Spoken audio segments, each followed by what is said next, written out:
no ar mais um episódio do ByCast, o podcast da Byco, onde falamos de avaliação de empresa, gestão, empreendedorismo e, claro, compra e venda de negócio.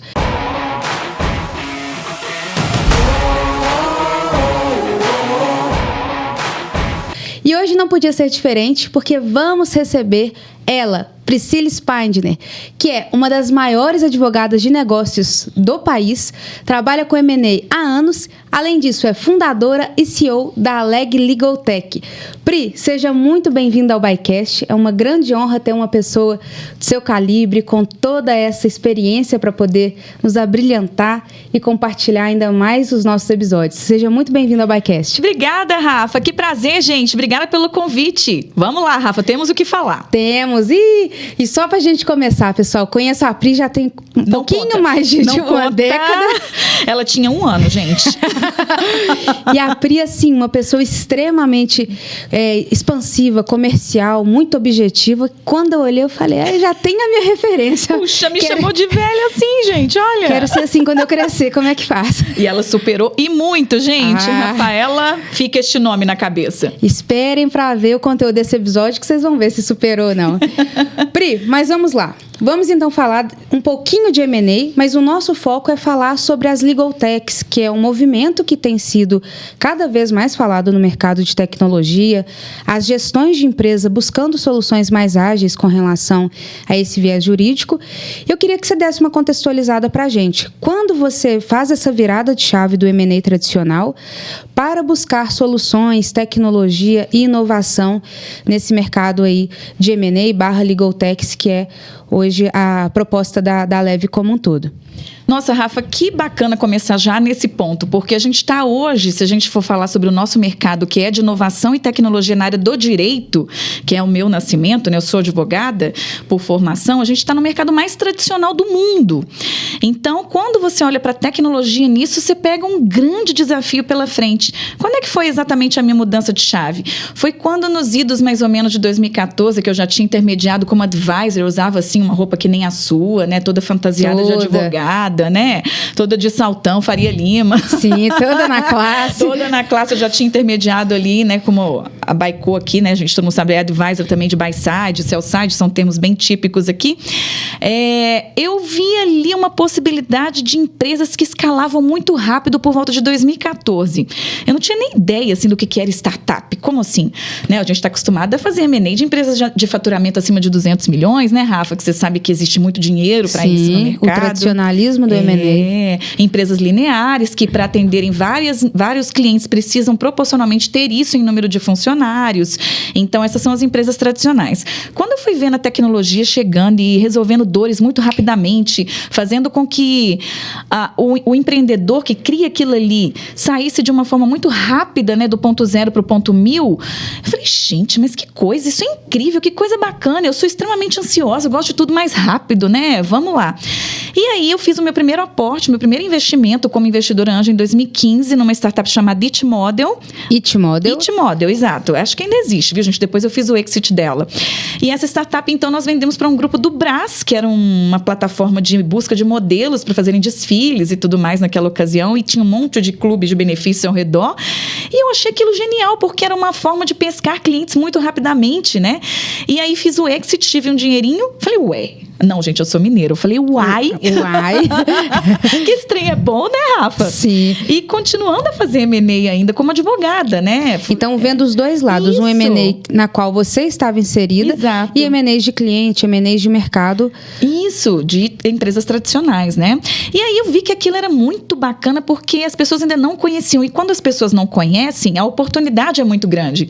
Mesmo assim, né, gente? A gente tinha que pagar as contas, tinha que continuar. Tenho 2 filhos, né? Falo que minhas maiores startups são meus 2 filhos, Isadora e o Arthur. Mas, enfim, quando foi mais ou menos em 2018, que eu estava aqui já de volta a Belo Horizonte, eu morava em São Paulo, eu conheci uma metodologia chamada Venture Builder e achei bacana construir as empresas. É exatamente isso, você não entra com dinheiro nas empresas, você constrói ao lado dos founders, né? Entregando alguma coisa que você tenha mais...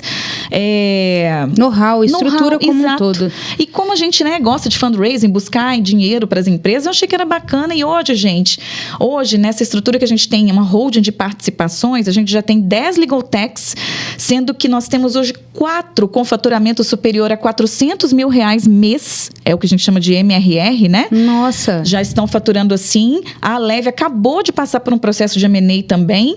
E eu gostei tanto da brincadeira que depois a gente entra em outro podcast aqui. Montei mais 5 holdings de participação para entrar com isso. E agora a gente está estruturando o veículo de investimento que é o Venture Capital, para aportar dinheiro mesmo nelas. Rafa, aí tem história. Deixa eu deixar você falar, que senão... Então, vamos entender. Então, em 2014, você começa a perceber esse movimento das startups, das empresas que, com pouco capital, começam a valer muito em tão pouco tempo, mesmo sendo arriscado, e vendo ali o contraste do mercado, que são as empresas mega milionárias, muito tradicionais e lineares, ambas sendo ali atraídas pelo mercado e tendo movimentações de M&A. Vamos falar então, Pri, até para ficar mais claro, o que é o movimento de Venture Builder? É uma construção, mas vamos contextualizar isso. Boa. Você descobre então a empresa através de quê? Quais são ali as premissas, as teses que você busca para entender o que é uma empresa que pode ser investida pela Aleve, que a empresa que você fundou e hoje CEO. Rafa, olha só, quando a gente olha para a indústria do Venture Capital, é uma indústria, tá, gente? Como qualquer outra. A gente tem ali um baldinho que capta dinheiro do mundo inteiro, né?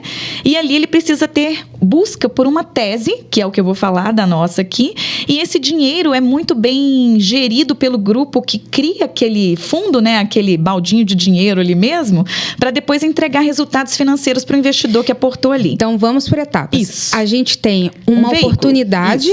Que vão ficar concentradas todas as empresas, e essas pessoas têm muita credibilidade no mercado e captam dinheiro para investir nessas oportunidades que eles selecionaram. Isso aí, perfeito. Então, fica como um intermediário entre entrega para essas empresas crescerem e credibilidade conseguindo devolver retorno ao investidor. Perfeito, é um mercado reputacional e muito reputacional.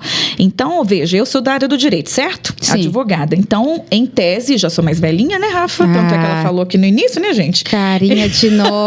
Em tese, eu já passei por todas as dores do direito, então já entendi o que é um departamento jurídico, o que é um escritório, o que é um órgão público, e entendendo as dores ali, a gente consegue entender qual solução de tecnologia poderia atender melhor. Lembra que eu aprendi sobre startups de 2014 em diante? E eu olhei aquilo e falei, gente, mas essa tecnologia poderia ser utilizada aqui, por exemplo, na análise de contratos. Então, o que eu faço? Eu abro a possibilidade, através de marketing forte e tudo mais, dizendo, pessoal, se entre aqui no nosso site da Aleve, inscreva a sua startup, deixa a gente te avaliar.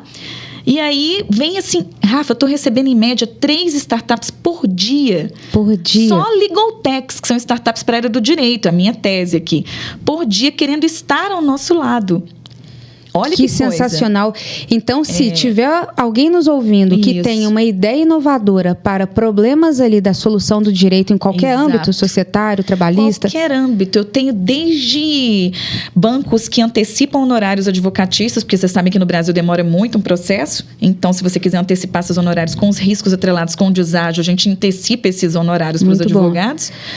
Aqui É uma startup, é uma fintech. A gente chama de fintech. Legal Fintech, que a gente chama. Que legal, nossa. A gente até cunhou esse termo na OAB na semana passada, foi divulgado.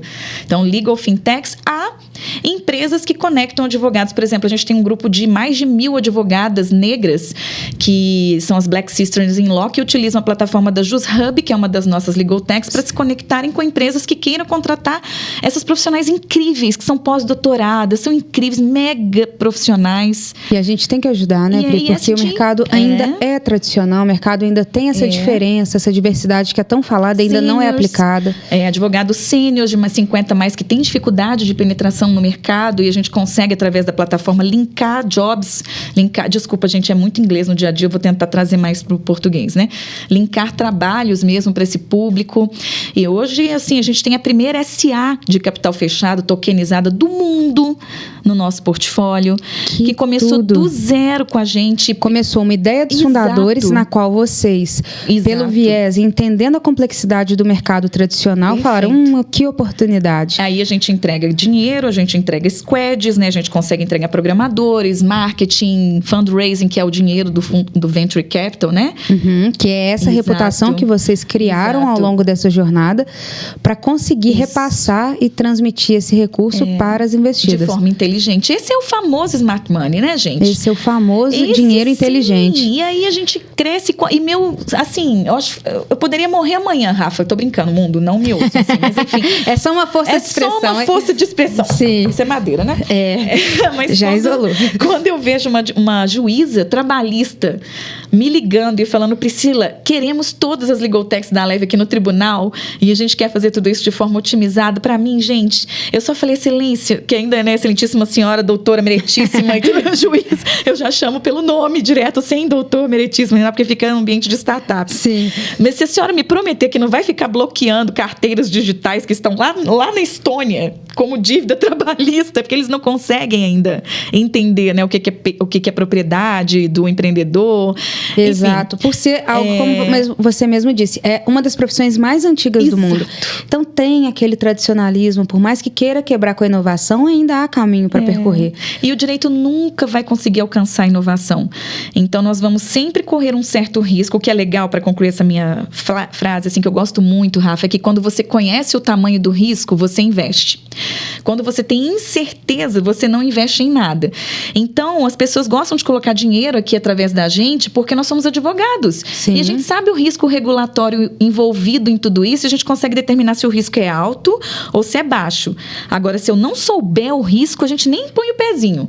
Então, a Aleve está explodindo e muito, graças a Deus, porque eu nem olhei para o lado, a gente só trabalhou, a gente nem sabe, né? E a Aleve está com 3 para 4 anos de idade. 2 anos e meio. 2 anos e meio. E já chegou um valuation de 20 milhões de reais agora. Que maravilhoso. Eu estou muito feliz com tudo isso e, gente... Eu me lembro quando você fundou a Aleve, que você até quis entender se a Baico faria sentido pelo fato da gente fazer valuation. Foi a primeira que eu convidei, ela correu de mim, viu, gente? Mas enfim, mas é que ela já estava no topo das paradas, então...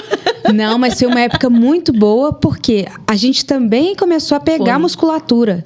Falei assim, nossa, verdade. E uma época que o Venture Builder estava começando a ser conceituado e a ser traduzido para o Brasil. Porque se a gente parar para pensar, esses movimentos já acontecem, mas o empreendedor ele tem um delay para receber esse acesso, receber essas informações.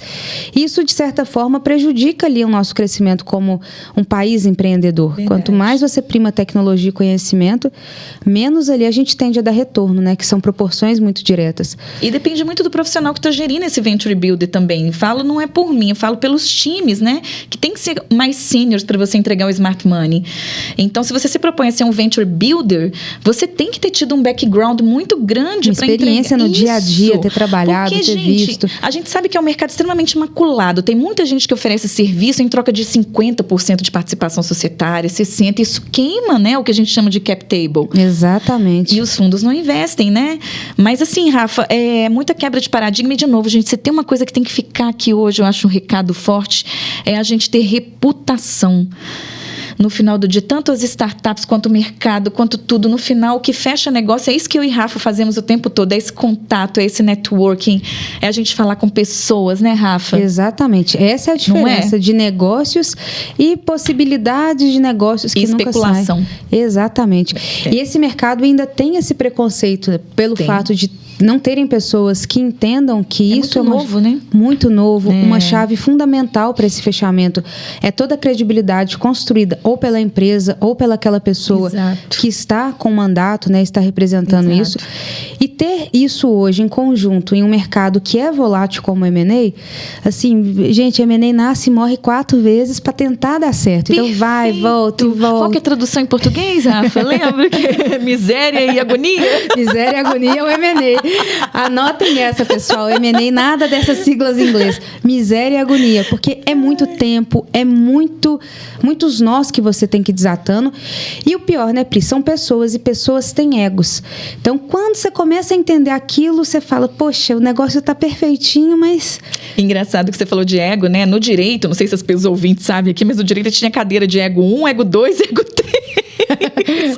Mas assim, gente, eu pegando esse gancho rapidinho aqui, M&A é uma ciência. Eu tenho especialização no INSPE, na Universidade de Nova York, enfim, a respeito de vários estudos comportamentais para fazer o M&A, independentemente do tamanho da empresa, como eu disse.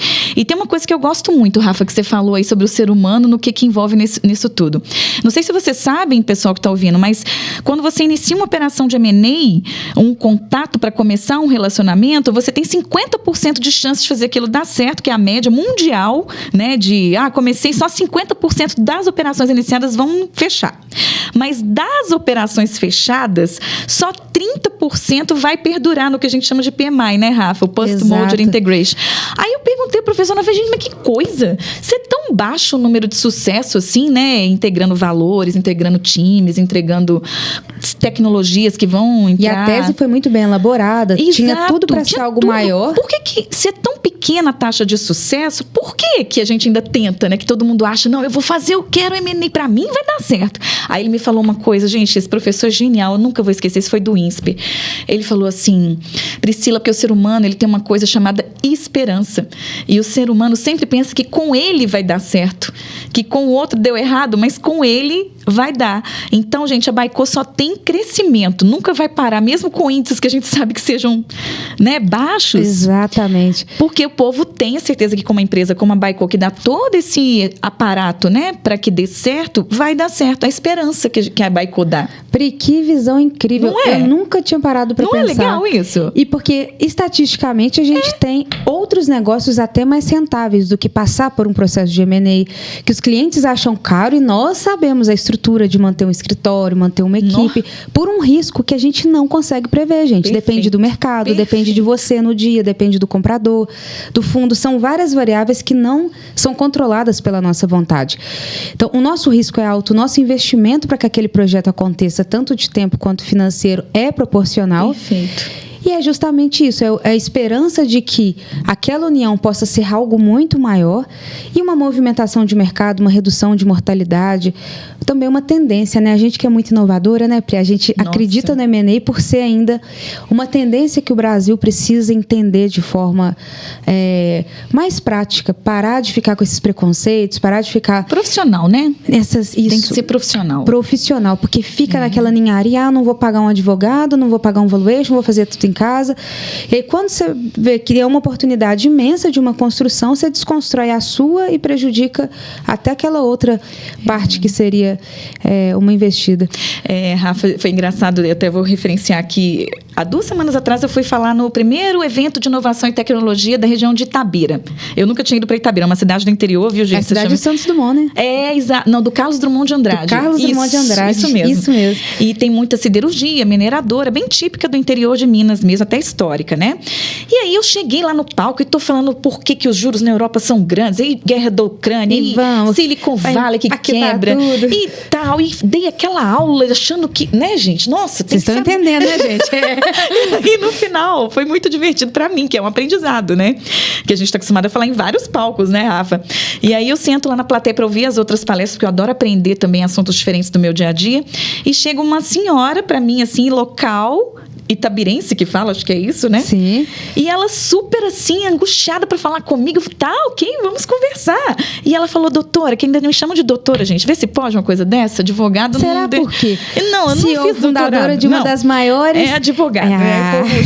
Enfim, ela chegou e falou, tem doutora, eu tenho uma loja aqui em Itabira, mas eu tô querendo muito vender essa loja. Eu não quero continuar com ela, eu quero ser funcionária da minha loja, que deve ser muito melhor do que ser dona da minha loja.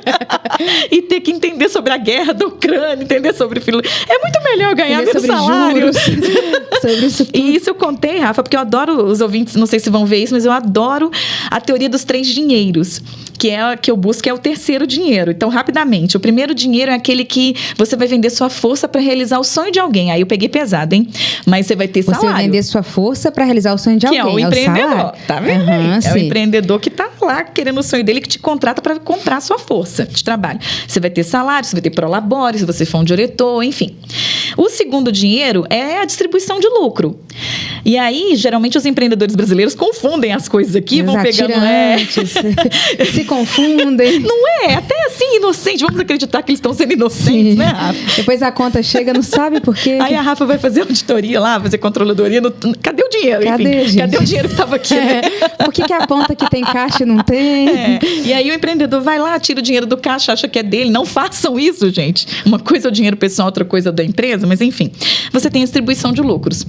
E quando você tem a cabeça de equity, que é a valorização da sua participação societária, aí você tem a cabeça de não destruir o seu caixa, de não vender sua força, né? Optar por um imediatismo, que é a visão que os empresários têm de um lucro rápido, que até empresas novas, exato. Isso não perpetua por muito tempo. E é um ponto muito legal que você trouxe, Pri. Se a gente observar as grandes empresas globais que conseguiram trazer essa reputação e esse movimento de uma forma rápida, era um alto investimento no negócio de uma forma tão rápida. Investimento próprio, investimento do mercado. Ao invés de tirar dinheiro para comprar carro, eles reinvestiam na empresa. Investiu, de repente tinha um monstro valendo $1 bilhão. Perfeito, Rafa. É o equity. É o equity. Então você vê, às vezes, um empresário com carrão, com mansão e a empresa quebrada. Não dá. Mas às vezes você vê um empreendedor andando de carro, né, popular e tudo mais, a empresa voando. E aí, na hora que ele vender a participação societária dele, que é isso que eu almejo hoje na minha vida, eu aposento daqui a alguns anos. E a gente vai fazer na prática o que os países de primeiro mundo já fazem há 40 anos. E eu queria ter ouvido isso na sua idade. Porque eu ainda era da cabeça do salário, de estar no emprego 30 anos e tal. E tudo bem, família. Olha, mãe, eu respeito tudo que você quis que eu fizesse. É lá que eu tenho que olhar, mãe. Respeito o que você queria que eu fizesse. Que eu queria que eu fizesse concurso. Queria que eu tivesse estabilidade. Fosse uma juíza. Que eu fosse uma juíza. Mas hoje você vê, às vezes tem juiz ganhando 200 mil lá e tal. E tá endividado, cheio de... Enfim. E não está feliz, né?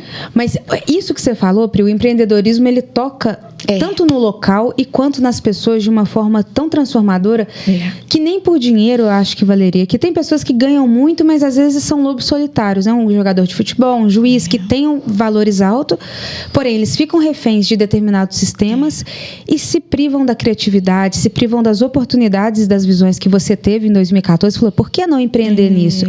Qual que é o risco de eu abrir mão de uma carreira tradicional, uma carreira bem-sucedida de negócios multimilionários para apostar onde que ninguém está vendo? Isso tem muito a ver com a nossa conversa, que é empreendedorismo, essa visão de coragem, esse ímpeto de querer fazer a qualquer preço, mesmo sacrificando ali dinheiro, energia, que o tempo é irreversível, né? Mas eu queria agora, Pri, que você trouxesse essa visão de gestão. Quando você fala tanto dessa parte das legal techs, né, que elas entram para trazer solução ágil para o direito, mas quando você monta, então, esse hub para fomentar aqui de forma mais incipiente empresas iniciantes.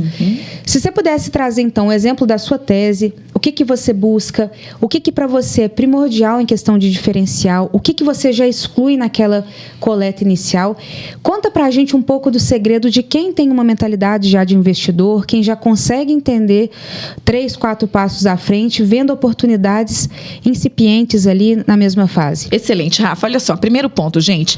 Nós, nessa cadeira de investidores aqui, a gente não tem tempo de copiar a sua ideia. Então, não vão com medo de me contar as ideias, porque eu não vou copiar, porque eu não tenho braço e não quero e não vou fazer. Eu quero colocar recursos em você para você fazer a sua ideia dar certo. Então, primeiro ponto, eu vou olhar o fundador ou os fundadores, tá? E para mim, assim, se a ideia for boa e o time for ruim, eu não chego nem perto, porque o time é que vai fazer dar certo. Agora, se a ideia é mais ou menos, ou a ideia é ruim, mas o time é incrível, que eu não posso falar palavrão aqui, né? Fica deselegante. Pode. Com PH, hein, gente? Gente, então, né? Com PH. Se o time é incrível, eu fico com o time e às vezes eu mudo a ideia ou entrego outra ideia para eles, porque não falta ideia o tempo inteiro, tamanhas dores que a gente tem na área do direito. Então, quando você pergunta sobre tese, por exemplo, no meu caso aqui da Leve, que eu estou buscando startups, empresas de alto crescimento, rápido, exponencial, que são as startups, né? Para a área do direito, eu estou olhando como que você consegue minimizar o tempo operacional de entrega de um advogado né? Então, você vai incluir inteligência artificial, você vai fazer um chatbot, você vai fazer o processo ser analisado de uma forma mais rápida. Você vai entender que no Brasil a gente tem um negócio ouro chamado dados, que aqui a gente consegue ver os dados públicos do país inteiro, coisa que os Estados Unidos não têm, por exemplo. O maior país do mundo em número de advogados, que são os Estados Unidos, não conseguem acessar dados de um estado para o outro, a não ser que você tenha o bar lá em cada estado, que é caríssimo, né? Sim. Então, eles estão vindo horrores aqui para mim, dizendo, pelo amor de Deus, deixa eu entrar aí na Leve, investir em você, Priscila, e na Leve aí, né? E aí, vocês vão olhar dados e vão criar jurimetria, vão criar controladoria, vão criar parâmetros. Hoje, o mundo que tem é petróleo. Gente, eu não tô brincando, eu vou gravar isso um dia e vou trazer. Eu tenho toda semana conversas com Dubai, querendo colocar dinheiro em legal techs também, porque o petróleo vai acabar. Exatamente. Mas o mundo das informações é o novo petróleo. E qual é a área que toma decisões no mundo? O direito. Judiciário, o direito. Então, gente, é incrível o que dá pra gente fazer. Eu sou uma pessoa só, eu não dou conta. Eu preciso de mais advogados com essa mentalidade. Sim, advogados com essa mentalidade inovadora, Exato. trazendo soluções, porque a outra ponta de investimento e como fazer essas ideias e essas empresas acelerarem em pouco tempo, isso já pode deixar... Rafa, porque dinheiro não falta. Isso eu quero deixar aqui de recado. Dinheiro tem. Mas você lembra, em vários lugares a gente já falou isso, mas a mediocridade do empreendedor às vezes é tão grande que o dinheiro não acessa porque ele não está pronto. Lembra, a gente falou que às vezes ele tira o dinheiro do caixa, ele não tem essa visão, ele quer ganhar salário, ou o dinheiro que entra ele quer comprar lá uma bolsa chiquérrima, um carro, enfim. Exatamente. Né? E isso, Pri, é o que deixa o Brasil mesmo com muitas ideias para trás. Perfeito. É até uma pergunta que eu tenho de curiosidade. Isso é um padrão, você que faz negócios até de forma global. Isso é uma visão do brasileiro ou você percebe algum outro país que também está nesse atraso? As pessoas vão se identificar, hein? Mas assim, eu contrato gente na Índia, eu contrato gente no Paquistão, né? Programadores, contrato tudo e percebo que é do ser humano buscar uma acomodação. Uma segurança. Isso. E tem um livro que me fugiu o nome, depois eu vou mandar para colocar no crédito e tudo mais, que fala que apenas 3% da população mundial tem esse gene empreendedor. 3%. O empreendedor raiz, o que está disposto Quem é o empreendedor raiz? É aquele cara que está sempre em busca de algo e ele se move por aquilo, gera adrenalina, até muitas vezes viciado em adrenalina, e ele vai, ele persegue, ele não dorme, ele quer entregar e ele bate contra o governo, né? Ele bate contra todas as intempéries ali para produzir, e na hora que ele atinge aquela meta, aí a energia dele até vai embaixo, tanto é que os caras ganham 200 milhões, 500 milhões, fala, tá. Aí cai um pouco a energia, ele vai lá e monta outra coisa depois. Mas não é esse o game, né? Porque ele não aguenta, ele tem esse perfil. E o restante da população, gente, é o funcionário, é quem vai chorar, é quem vai se vitimizar. E tudo bem, é a regra do jogo. Mas eu vejo isso. Agora, tem muita curiosidade que os europeus procuram muito a Leve para vir aqui no Brasil. Eu tenho muito estagiário, né, que vem aqui porque eles falam o seguinte, ó, lá 18 horas a gente larga a caneta e vamos embora, qualidade de vida, carpe diem e tudo mais. Sim. Tanto pouco problema que eles têm, né? Aí eles vêm aqui para poder encarar os problemas com força. Puxa vida, para não falar palavrão, né? Toda hora eu tô falando muito palavrão. É PH de novo, hein, gente? Aqui a gente fala no latim o palavrão. Que antes eu falava data vênia, né? Agora eu já vou falar, enfim. E aí eles vêm e falam, nossa, Priscila, o Brasil tem tanto problema, vocês trabalham tanto que voltar para a Europa vai ser tão simples. Então eles vêm ver o que é ter problema na vida. E você pega um fato muito interessante, porque a gente está trabalhando com empreendedores ainda pouco educados, que têm uma visão de equity, uma visão de valuation. Sim, vamos falar que comprar janta. 1% da população da população empreendedora entende o que é um valuation, um M&A, entende o que é o poder do equity. Não é até muito ainda, hein? Se a gente parar para pensar. 1%. Mas é uma oportunidade imensa que a gente tem. Muita! De educar vocês, mostrar como que tem muito dinheiro ficando na mesa, muita oportunidade, muita empresa morrendo precocemente, às vezes pela mentalidade que você tem, genial na criação, mas medíocre, entre aspas, na condução ali, no comportamento. Você sabe, Rafa, que a gente fez um levantamento na Leve que mais de 60% dos advogados do Brasil, que é o segundo maior país do mundo em número de advogados, proporcionalmente, só perde para os Estados Unidos, mais de 60% não usa qualquer tecnologia, nem o Word, nem nada. Ainda tem gente usando máquina de datilografia. Nossa. E a gente nessa bolha aqui, achando que a gente, né, que tá todo mundo olhando, nossa, se eu não correr atrás de inteligência artificial, eu tô para trás, dá aquele sentimento de agonia, de ansiedade. Sim. E aí eu percebi que na Leve a gente pode entregar muito mais assim, até entrando na ODS 16 da ONU mesmo, que é facilitar o acesso da justiça à população, levando educação, que é o que a gente está falando aqui, para esse povo que nem imagina o que está acontecendo. Onde tem internet no nosso país, Rafa? Exatamente. Nos rincões, né, que a gente tem aí, o pessoal... É a realidade. Eu tô numa bolha aqui, um pouquinho que eu me movimento na bolha, eu já cresço pra caramba, porque é muita demanda. Imagina se eu conseguir... Ter um acesso real que o mercado precisa. E aí eu vou certificar essa pessoa, eu vou levar lá um curso pra ele, eu vou falar, olha, tá vendo? Existe isso, vai facilitar a sua vida. Ao invés de fazer fichinha ali, que ainda era na minha época, que a Rafa é mais nova, né? A gente já falou isso toda Mas hora. eu lembro aquela máquina que passava o mimeógrafo, aquele cheiro maravilhoso. Nossa, era cheiro de infância. Eu vi. Minha mãe era professora, eu que fazia as provas pra ela. Você acha que eu não trabalho? Já era nerd ali, desde gente. Pequena. Já vi. Deixa eu ser sua ajudante, professor. Mas assim, aí, desculpa, tem um sócio que só fala que ele tem... Como chama? Transparência. Então vamos passar o PowerPoint. Ele fala, próxima transparência. Eu falo, meu Deus, transparência. 1990, atualizar. Bom, mas dito tudo isso, a gente tem uma mega oportunidade, sim, para Baico, para Leve, para tudo. Porque a gente tem muita responsabilidade social. Atrás da gente, né, Rafa, tem muita gente que depende dessa nossa visão aqui empreendedora para sobrevivência, né? Exatamente. Tanto o mercado em trazer soluções que, de fato, às vezes são inalcançáveis, inatingível para aquela... Por exemplo, um homem-hora de um advogado, sendo que, às vezes, a tecnologia consegue entregar muito mais com muito menos custo, é o que a gente também tem que devolver para a sociedade. Não é? E, ao mesmo tempo, poder remunerar essas pessoas que... digamos que não tenham vindo com esse privilégio desses 3% de natureza, de DNA, mas mostrar que o valor delas, o tempo delas também consegue ser remunerado em boas empresas que tendem a crescer. Empresas sustentáveis, e não estou falando sustentável de árvore, não, gente. Estou falando de empresa que tem geração de caixa para se manter, né? A gente está dizendo aqui que você que tem interesse em empreender, você pode ter a ajuda de outra pessoa se você não nasceu com esse gene aí, né? Se você teve uma ótima ideia, eu estou lá, igual, gente, todo santo dia eu recebo ligação de gente de departamento jurídico, escritório, dizendo assim, Priscila, me ajuda. Como é que eu faço para ser promovido na minha empresa ou no meu escritório? Porque eu sou considerado buraco negro, né? Tem esse estigma do jurídico não andar ali. É só dizer não vai, tem risco e tal, não assume risco junto com o empreendedor nunca, né? E aí eles olham hoje para a Leve e falam assim, nossa, que bacana, Priscila, vem cá, analisa aqui os meus gargalos. Eu nem sou empresa disso, estou criando essa ideia agora. Analisa aqui meus gargalos e vê onde que eu posso usar uma tecnologia para poder colocar. Isso é todo dia. E ontem nós lançamos uma solução chamada Catálise dentro da Leve, que os advogados que a gente seleciona, que são sêniors, vão nessas empresas, não cobram nada dessas empresas, analisam, entregam mesmo ali, e ainda que não sejam startups da Leve, a gente indica. Porque a gente entende que prosperidade é que o nosso maior propósito é gerar prosperidade para todo mundo que está ao nosso redor. E nada melhor do que servir antes de receber. E volta, Rafa, mas volta. Mas volta lindamente. Enquanto eu segurava network, enquanto eu segurava, assim, informação, eu travava. Agora, Rafa, quem você quer conhecer? Que eu conheço? Tá aberto. Toma. Exatamente. Vai. Aí você abre, uma amiga minha tá me ensinando, chama Egrégora. Achei bonito esse nome. Você abre um campo de energia que traz coisas boas para você. E isso faz todo sentido. Se a gente olhar por parte da Bíblia, a lei da semeadura, que aquilo que você planta é aquilo que você vai colher. A lei do universo, a lei do retorno, tudo aquilo que você faz volta. Até arrepiei. E faz todo sentido mesmo, Pri. Porque tudo aquilo que é oferecido para o mercado, a gente consegue trazer mais para a gente mesmo. E como com aprendizado. Valores reais, né? Exatamente. Com crescimento, com movimento.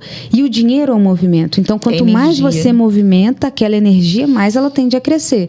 Se você deixa aquilo parado, não vou movimentar, não vou deixar, não vou fazer de graça ou ajudar o próximo, tende a minguar, tende a perder avenidas e conexões. Bonito, né, gente? Acho que, inclusive, eu vou num culto sendo... você falando, eu tô lá, Rafael, que bonito. Mas é que empreender e ter empresa, o fim da empresa não é o lucro que a lei fala. Porque o lucro é muito... relativo também. E assim, o grande objetivo, ao meu ver, o maior assistencialismo que a gente pode oferecer para o mundo é o empreendedorismo. Ele faz com que a pessoa tenha autoestima, que ele compre um plano de saúde ou ele tenha da empresa, ele coloque os filhos na escola para estudar num lugar melhor. O receber dinheiro do público, que não deixa de vir do privado, porque algum lugar tem que sair esse dinheiro, né, Rafa? Sim. É o maior assistencialismo que eu conheço, pelo mérito da própria pessoa que está ali trabalhando. Então, gente, se eu criar uma startup que vai criar um emprego, eu sou a pessoa mais realizada do mundo, assim, sabe? Exatamente. Olha o quanto que você compartilha, olha o que você transforma da vida de alguém e a sua solução, como que ela está ajudando pessoas que às vezes não conseguiam fazer de forma tradicional, que é o DNA da startup. Perfeito. Leva algo que o mercado não quer mexer, porque acha que já estou, né, ganhando dinheiro há muito tempo fazendo dessa forma, por que eu vou mudar? E é onde que a gente consegue trazer essa ótica mais mercado e escalabilidade, e a gente tem olha só que interessante. A Rafa, só concluindo esse pensamento que a Rafa está dizendo, nós trouxemos 8 milhões de reais quando a gente abriu a Leve. 8 milhões de reais vieram desde estagiários que aportaram R$1.000, pra você ter uma ideia, em 20 vezes, e se sentem donos, que eu acho lindo, falando assim, Priscila, como é que é então aí meu 0,01% da Leve? Achei bonito esse quis. Exatamente. A gente que aportou lá 500 mil, 1 milhão e tudo mais. E agora, nesse movimento que a gente está fazendo, né, de não sermos apenas, entre aspas, porque foi muito importante até aqui, Venture Builder, nós vamos montar um fundo mesmo que vai captar em torno de 10 a 50 milhões de reais. Esse fundo vai ser uma conversa diretamente com os investidores. Isso, esse fundo vai vir de investidores profissionais, aí não são mais advogados, estagiários, pessoas físicas, né? O tempo é maior também, né? O profissional entende que é no mínimo 7 a 10 anos para ele recuperar. Esse network que a gente tem na Leve entende isso, porque a gente conversa 1 a 1 o tempo todo, são pessoas que já estão nesse network há muitos anos, né? Mas foi incrível, foi importante até aqui. Então, agora, para a gente dar um salto quântico mesmo, que a gente está no front quase 3 anos de uma outra que vai ser montada agora, digamos assim, né? Desculpa o mundo da modéstia aqui, né? Mas enfim, é isso que tá, né? Excelente. Nós vamos... 2 anos e meio, Pri, olha como é que tá num ritmo muito alto. Então, aí nós vamos montar e esse dinheiro vai ser investido nessas empresas que estão voando agora com muita alegria, porque a gente vai criar. Para que serve esse dinheiro, né, Rafa? A Rafa vem e traz um investidor, o cara coloca lá dinheiro para quê? Para montar times de vendas, time de marketing, para internacionalizar, para melhorar o negócio, mas crescer com o pé no chão, né? Não é dar apenas o dinheiro e falar, toma aqui 1 milhão, startupzinha, te achei bonitinho. Essa era tem maturidade. Teve essa época. Sabemos. Aí no início do ano é que isso começou a mudar mesmo com a quebra do Silicon Valley lá, né? Com lá vai eu de novo falando da guerra da Ucrânia e tudo mais. Mas acaba que o mercado é frio nesse momento. Queira ou não, por mais lindo que tenha sido a ideia, tenha sido a ideação, se você não entregar resultado, o mercado é cruel e vai te cortar. E o melhor dinheiro é o do cliente, né, Rafa? Exatamente. Então, assim, você pode querer investidor, pode tudo, mas eu aqui, eu me sinto founder ao lado da pessoa que a gente traz como founder aqui. O dinheiro do investidor não é o melhor dinheiro. Mas se você não vende, se você não prova para o mercado que a sua solução funciona, não tem nada. É apenas uma boa intenção. Rafa, isso é tão interessante, você falou tudo.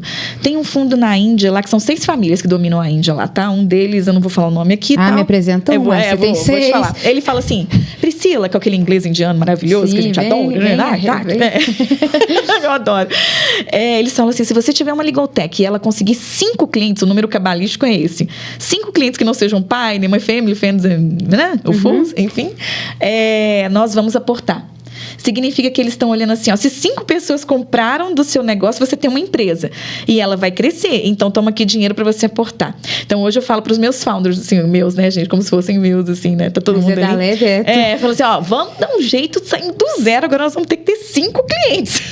E a venda, e botar para acontecer, cara, no mercado mesmo, sem vergonha de mostrar o seu produto, mesmo não estando pronto. Perfeito. Porque nunca vai terminar, o produto nunca termina, ele sempre vai ter melhoria, sempre vai ter mudança, vai ter uma adaptação. E não se apegar à solução, né? Tem gente que é apaixonado pela solução, não está ouvindo o cliente que ele está falando, se você não fizer assim, mas fizer assado, eu compro. Mas você tem que comprar assim, aí acabou. Né? Exatamente. Não dá. Esse founder, eu tô correndo dele, ele é apaixonado pela solução que ele criou. E a gente tem que pensar no que o mercado quer. E é essa diferença de startups que recebem investimento, recebem apoio e conseguem crescer num ritmo muito rápido. A própria Leve é isso. Então, ela vai se mutando e ela vai empilhando ali todo o conhecimento que ela vem ao longo da jornada dela, entende que aquilo foi uma experiência, aquilo dele poderia ter sido bem mais tratado, mas tudo é um empilhamento de conhecimento e bora para o próximo. E o que é legal é que a gente consegue nesse ambiente ter muitos mentores.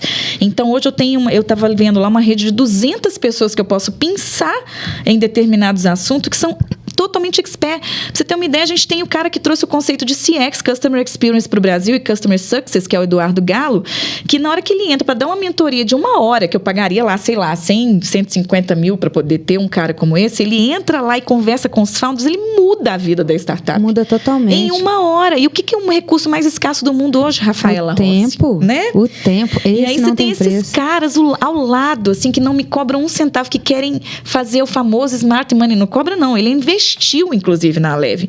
Ele colocou dinheiro e o prazer dele é compartilhar. E foi aquilo que a gente falou. Isso. São as pessoas que dão e as pessoas que são cada vez mais prósperas. Exato. Imagina uma pessoa nesse calibre, retendo um conhecimento nessa proporção. Talvez em 5, 10 anos ele estaria apagado ou teria sumido. Pelo contrário, vai crescendo e vai se desenvolvendo. E a startup está ali e vai retornar um bem maior também o capital dele, porque quando a gente vender a empresa, esse é o nosso core business, né? Sim. Nós trazemos a ideia, engrossamos como se fosse um boizinho mesmo, a gente compra o bebezinho, o bezerro, novilhozinho, né? Obrigado, o novilho. O bebezinho foi ótimo. Trago aqui o novilho e vou dando comidinha pra ele, vou, né, cuidando, dando banho, aquela coisa. Tira do sol, põe no sol, vai, xinga e não. Ó, a Rafa tá pronta pra ser mãe, gente. Ó, vocês estão vendo, né? Viu, né?